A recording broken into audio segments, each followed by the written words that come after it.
tous déjà vu cet arbre. C'est un grand classique, magnifique, avec ses couleurs d'automne. Mais imaginez une seconde que cet arbre si familier et en apparence si inoffensif cache en fait un poison redoutable. Eh bien c'est exactement le cas de l'érable rouge. Que ce soit dans les parcs, les forêts ou au bord des pâturages, l'érable rouge fait vraiment partie du paysage. Chaque automne, c'est un véritable festival de couleurs, un spectacle flamboyant. C'est l'image de carte postale par excellence, une vision qu'on croit connaître, qu'on trouve rassurante, mais les apparences sont parfois trompeuses.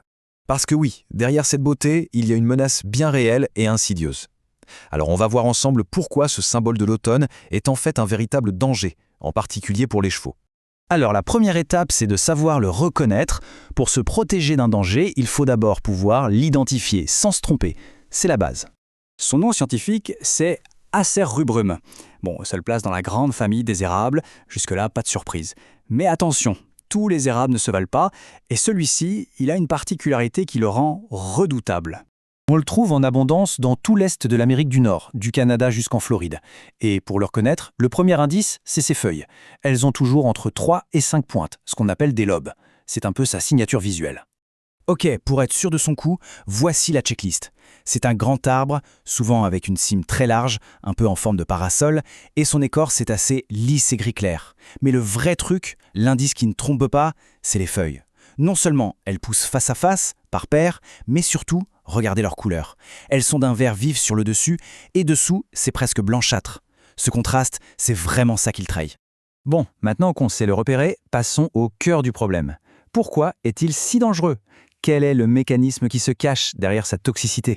Et là, attention, c'est le point crucial à comprendre. Le danger, il ne vient pas des feuilles vertes et fraîches sur l'arbre. Non, la vraie menace, elle est dans les feuilles flétries ou séchées, celles qui tombent par terre après une tempête ou à l'automne. C'est vraiment cette distinction qui peut tout changer. Une fois que le chaval ingère ces feuilles, la toxine déclenche ce que les vétérinaires appellent une anémie hémolytique. Pour le dire plus simplement, c'est terrible, la toxine s'attaque aux globules rouges et les fait littéralement éclater. Le sang ne peut plus transporter l'oxygène et en gros le corps s'asphyxie de l'intérieur. Ça mène très vite à une défaillance des organes. Et le plus incroyable dans cette histoire, c'est que même aujourd'hui la science est dans le flou. Personne n'a encore réussi à isoler et à identifier la molécule exacte qui cause tous ces dégâts. On a l'arme du crime, on voit les conséquences, mais le coupable chimique, lui, reste un mystère total. Et ça, évidemment, ça complique la recherche d'un antidote. Du coup, comment ça se manifeste, cet empoisonnement ? Savoir repérer les premiers signes, c'est absolument vital. Ça peut faire la différence entre la vie et la mort. En général, les signes apparaissent très vite. Le cheval devient soudainement très faible, abattu, léthargique. Si on regarde ses gencives, elles sont toutes pâles. Mais le symptôme le plus spectaculaire, le signal d'alarme absolu, c'est la couleur de son urine. Elle devient brun foncé, presque noire. C'est la preuve visible que le sang est en train d'être détruit de l'intérieur. Et pour qu'on se rende bien compte de la gravité, il faut savoir qu'environ 700 grammes de feuilles séchées suffisent. 700 grammes, ce n'est rien, c'est quelques poignées à peine, une quantité qui peut être avalée en quelques minutes et qui peut être fatale.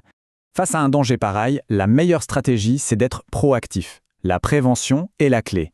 Alors concrètement, qu'est-ce qu'on peut faire pour mettre les chevaux en sécurité ? Si on suspecte un empoisonnement, là, c'est une course contre la montre. Il n'y a pas une seconde à perdre. Le premier réflexe, c'est d'appeler le vétérinaire. Immédiatement.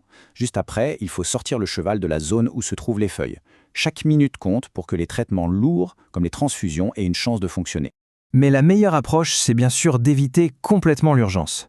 Pour ça, il y a des règles de bon sens.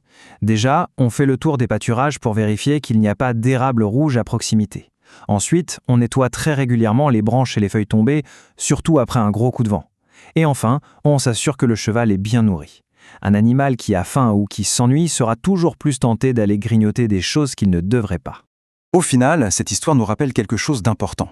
On a beau vivre plus près de la nature, même les éléments les plus familiers peuvent cacher des secrets bien gardés. Le fait que cette toxine soit encore un mystère pour la science, ça montre tout ce qu'il nous reste à apprendre. Et ça pose une question un peu plus large. Combien d'autres dangers comme celui-ci nous entourent sans qu'on en comprenne encore tous les mécanismes ?